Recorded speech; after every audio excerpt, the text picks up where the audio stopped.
आज की प्रधानाध्यापक शिक्षक बैठक में आप सभी का स्वागत है। हमारा पूरा स्टाफ मौजूद है आज की बैठक में।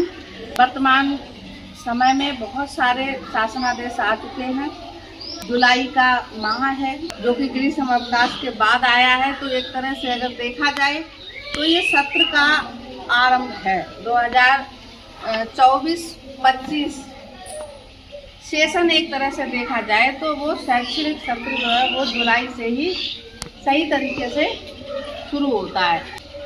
जो हमारे विभाग के द्वारा जो प्रदेश स्तर से जो कार्य योजना आनी थी वो आ चुकी है, जिसमें हमारा विद्यालय अक्टूबर 2024 की डेट आ चुकी है। ग्रुप पे पड़ा हुआ है, आज ही डाला गया है। तो अक्टूबर 2024 में हमें अपना विद्यालय निपुण करना है, और जिसमें कि यही सबसे महत्वपूर्ण एजेंडा बिंदु है। हम अपनी बैठक विस्तृत रूप से आरंभ करें उससे पहले जो प्रमुख एजेंडा बिंदु हैं उन पे एक नज़र डालते हैं। आप सभी लोग ध्यान से सुनिए कि हमें आखिर पूरे सेशन में करना क्या क्या है। तो क्रमशः पहला जो एजेंडा बिंदु है वो है निपुण विद्यालय बनाने हेतु निपुण कार्य योजना बनाने के संबंध में। अब निपुण कार्य योजना कक्षा 1 और कक्षा 2 में बनाई जाएगी। जो पंजिका बनेगी निपुण कार्य योजना की वो कक्षा 1 और 2 में बनेगी। कक्षा 3, 4, 5 में ये बिल्कुल ना समझे कि हम निपुण लक्ष्य या निपुण विद्यालय की कैटेगरी से बाहर हैं। 3, 4, 5 आप FLN के थ्रू जो आपके जो भी लक्ष्य हैं या उद्देश्य हैं वो आपके बाद में काउंट किए जाएंगे। जब हमारे विद्यालय का कोई भी यहाँ पर आकर चेकिंग करेगा, अनुश्रवण करेगा, चाहे वो ARP हो या SRG हो या BE हो या ABS हो, वो सबसे पहले हो सकता है कि कक्षा 4, 5 में ही पहले निपुण चेक कर लें। 1, 2, 3 की तो बात अलग है, पहले 4, 5 में ही देख लें, क्योंकि वो बच्चे तो निपुण हो चुके हैं। हमारा विद्यालय 2023-24 के सत्र में निपुण हो चुका है। और अनुश्रवण के दौरान अगर कक्षा 4, 5 और 3 में बच्चे अगर निपुण न पाए गए, जो निपुण ऐप हमको दिया गया है उसके थ्रू अगर निपुण न पाए गए तो प्रश्न चिन्ह हो जाएगा, और क्या हो सकता है क्या नहीं हो सकता है इसके बारे में कुछ भी नहीं कहा जा सकता है। मतलब अच्छा तो नहीं होगा उस कक्षा शिक्षक के लिए। तो आप अपनी निपुण योजना पंजिका में तैयार ना करके जो आप अपना FLN रजिस्टर बना रहे हो उसमें आप ये लिख के चलिए, उतने बच्चे अंकित करके चलिए, चिन्हित करके चलिए कि ये बच्चे जो हैं वो हमारे निपुण दायरे में नहीं है, या ग्रीष्म अवकाश के दौरान जो बच्चे निपुण थे उनकी जो शिक्षण क्षमता है वो कम हो गई है, निपुण नहीं रहे।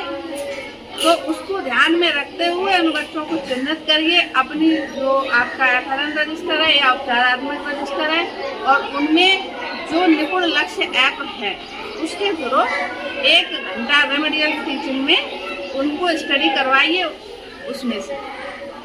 तो इस तरह से आप लोगों को समझ में आ गया कि निपुण विद्यालय हमारा जब ही है जब हमारे कक्षा 5 तक के बच्चे, जो कक्षा 3 अब तो 3 भी नहीं रहा है, 2 जो कक्षा 2 में जो लक्ष्य दिए गए हैं निपुण लक्ष्य में, वो कक्षा 5 तक के बच्चे वो पढ़ना उनको आना चाहिए, वो सबको अभ्यास कराना है। आप अपने उसमें ऐप में सब बच्चों से पढ़वा के देख लो। अगर कोई बच्चा नहीं पढ़ पाता है तो उसको ये आप लिख लीजिए कि ये निपुण नहीं है, और उस पर आपको अलग से काम करना है। यही आपकी कार्य योजना होगी। बाकी जो कक्षा 1, 2 के हैं तो कक्षा 1 की तो मैं ही 2 की मैडम है, तो अगर कुछ आवश्यकता पड़े तो वो आप हमसे पूछ लेना, है ना। अपनी पहले भी योजना बनी है उसी आधार पर बन जाएगी। अच्छा, दूसरा है परिवार सर्वेक्षण की फीडिंग। परिवार सर्वेक्षण हमारे पूरे गांव का हो चुका है। सभी लोगों ने अपने अपने आवंटित क्षेत्र में ऑफलाइन सर्वे कर लिया है, रजिस्टर में अंकित है। तो आप समय निकालकर चाहे रजिस्टर घर पे ले जाएं, चाहे यहाँ पर करें, कैसे भी करके जिस क्षेत्र का आपने ऑफलाइन सर्वे किया है उसका आप ऑनलाइन सर्वे भी कर दीजिए आप अपने मोबाइल से। इसका वो मैनुअल, यूज़र मैनुअल जो है वो शेयर कर दिया गया है। अगर कोई समस्या आए तो आप पूछ लेना।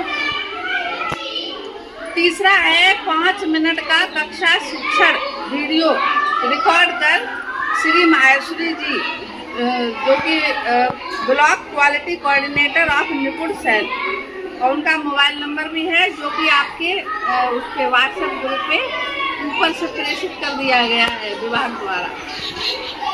इसकी जो वीडियो है हम लोगों ने आनंद फानंद में जल्दी से बनाई थी,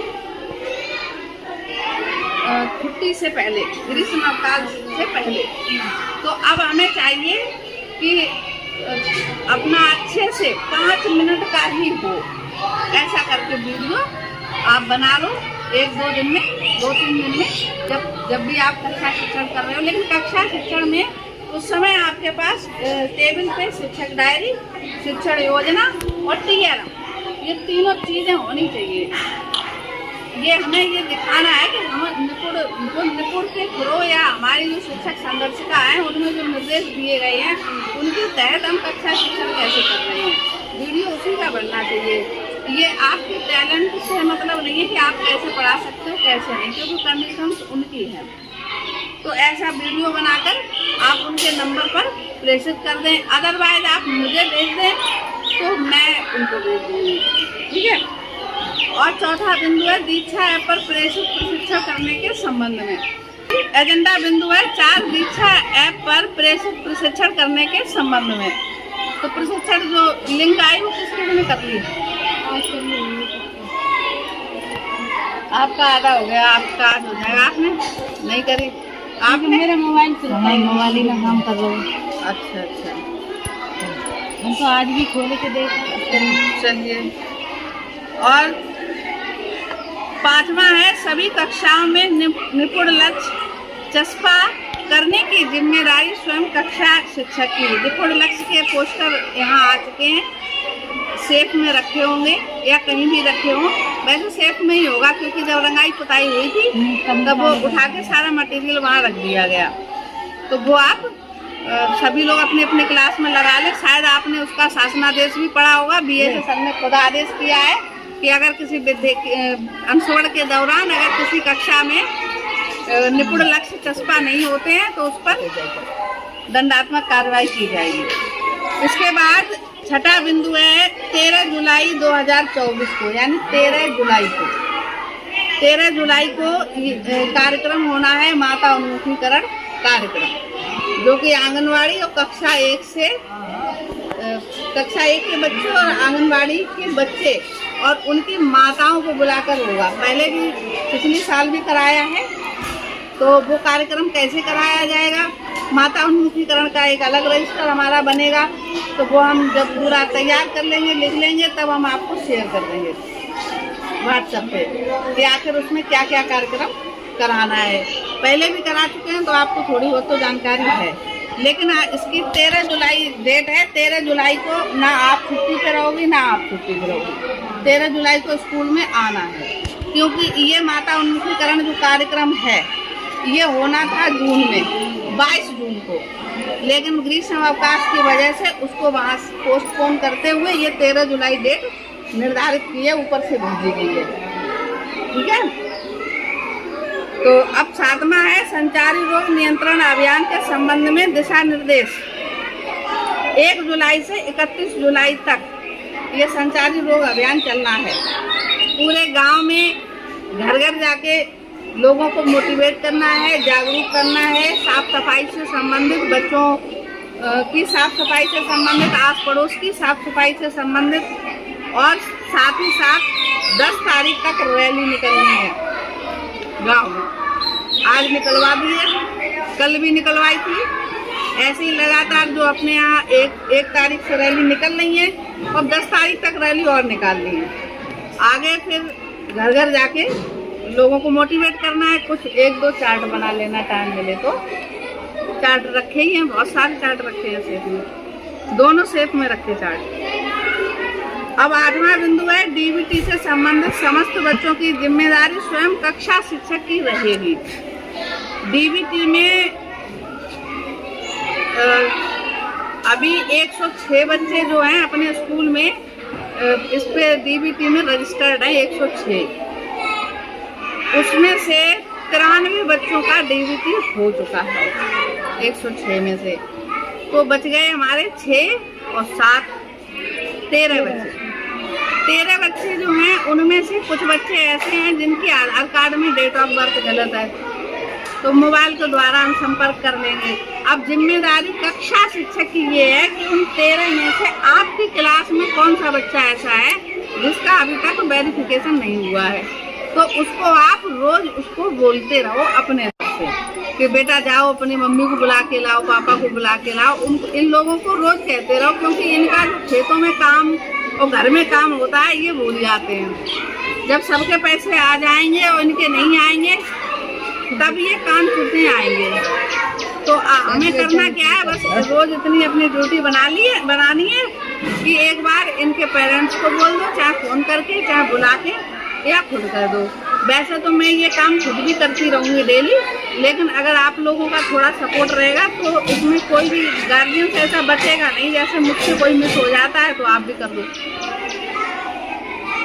इसके बाद आता है ऑनलाइन उपस्थिति के संबंध में। अभी 15 जुलाई की डेट थी, लेकिन आज आदेश आ गया है कि 8 तारीख से ऑनलाइन उपस्थिति होगी। 9 तारीख से मैं CCL पर जा रही हूँ। तो सबसे पहला काम तो ये है कि ऑनलाइन इससे होगी, टैबलेट से। एक टैबलेट ट्विंकल मैडम के पास है, ठीक है, और इसमें 33% वो है बैटरी है। और इस टैबलेट को मैं आज से यहीं रख दूँगी, क्योंकि मान लो बारिश हो क्या हो, खराब हो जाएगा। रोज रोज लाने ले जाने का काम नहीं है। बारिश में कभी खुद ही भीग जाते हैं, ये भी भीग जाए, विभाग की चीज़ है। तो इसको यहीं मैं रजनी मैडम को दे रही हूँ, इसको यहीं रख देना। चार्जर मैं मंडे को ले आऊँगी इसका।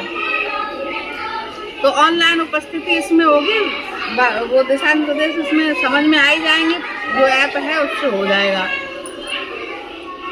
अब देनी है या नहीं देनी है, जो अपना विभाग और अपना जो शिक्षक समाज जो तय करेगा वो हमको 8 तारीख तक पता चल जाएगा। जैसा सब लोग करेंगे वैसा हम लोग करेंगे। और सबसे महत्वपूर्ण बात ये है कि 9 तारीख से और 7 अगस्त तक के लिए मैं CCL पर जा रही हूँ। जब तक मैं विद्यालय में हूँ आप लोग पूरी तरह से एक तरह से निश्चिंत हो जाते हो किसी भी चीज़ के लिए, चाहे वो MDM हुआ, चाहे वो साफ सफाई हुई, चाहे बच्चों से रिलेटेड हुआ। लेकिन अभी मैं नहीं हूँ, तो मतलब एक तरह से मेरी रिक्वेस्ट भी है कि कुछ भी ऐसा ना हो 1 महीने के अंदर कि हमारे विद्यालय में सौभाग्य से अभी तक किसी का कुछ अनिष्ट हुआ नहीं, आगे भी ना हो। तो सब लोग मिलजुल के अपने अच्छे से देखना। ऐसा नहीं है कि कोई बच्चा कक्षा 1 का या 2 का जा रहा है तो अब आप देख रहे हो कि हाँ वो बच्चा जा रहा है, आपने देख लिया कि मेरी क्लास का नहीं है तो बस गर्दन घुमा ली। ये चीज़ सही नहीं है। बस किसी भी क्लास का बच्चा हो, जब यहाँ पर 6 शिक्षक हैं, 7 शिक्षक हैं, कोई भी देख रहा है तो उसको अंदर बुलाओ और बैठा लो। बच्चा बाहर नहीं जाना चाहिए। हमारे यहाँ ज़्यादातर ऐसी अभिभावकों की यही शिकायत आती है कि बच्चा बैठता नहीं है। होता यही है कि हम लोग बच्चे पे ध्यान नहीं, अपनी क्लास में देख लिया दूसरे में नहीं, तो वो सब लोग मिलजुल के देख लेना हमको। और टाइम का विशेष ध्यान रखें। जब ऑनलाइन उपस्थिति होगी तो इसके लिए तो किसी को कहने की ज़रूरत ही नहीं है। पहले दिन से, जब पहला दिन मान लो 8 तारीख से होती है, तो कोशिश तो पूरी यही रखना कि 7:30 बजे तक स्कूल में आ जाओ। कारण हो सकता है नेटवर्क ना काम कर रहा हो, कुछ भी हो सकता है। पता चले कि टैबलेट लेके हमें टावर के पास ही जाना पड़े तो ये सब करना पड़े। तो नहीं आएंगे। बारिश की बात छोड़ो, गांव में अगर लाइट ना हो तो नेटवर्क नहीं आता। सही बात है, ठीक है। तो ये सबसे महत्वपूर्ण चीज़ थी कि अगर ऑनलाइन उपस्थिति होती है तो सब दें, तो हम भी दे देंगे। इस चीज़ का, और बाकी जो भी होगा वो हम कॉल द्वारा बात कर ही लेंगे। और 10वां बिंदु है, विद्यालय में ससमय उपस्थित होकर पदीय दायित्वों का निर्वहन करने के संबंध में शासनादेश संख्या 14/20/2024 25 दिनांक 3/7/2024 की जानकारी देने के संबंध में। ये शासनादेश ग्रुप में पड़ा हुआ है BSc सरवाला कि मतलब हमें किस तरह से कक्षा शिक्षण करना है, और उसमें शिक्षण के दौरान शिक्षक डायरी, शिक्षण योजना, TLM, गणित अधिगम किट, इन सब का उपयोग करना है।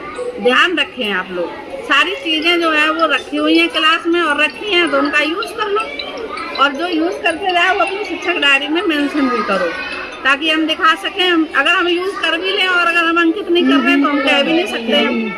आए दिन कभी कभार जब आप गणित अधिगम किट या TLM से पढ़ाओ तो उसकी 2-4 फोटो भी खींच के रख लो, किसी को कुछ पूछना हो।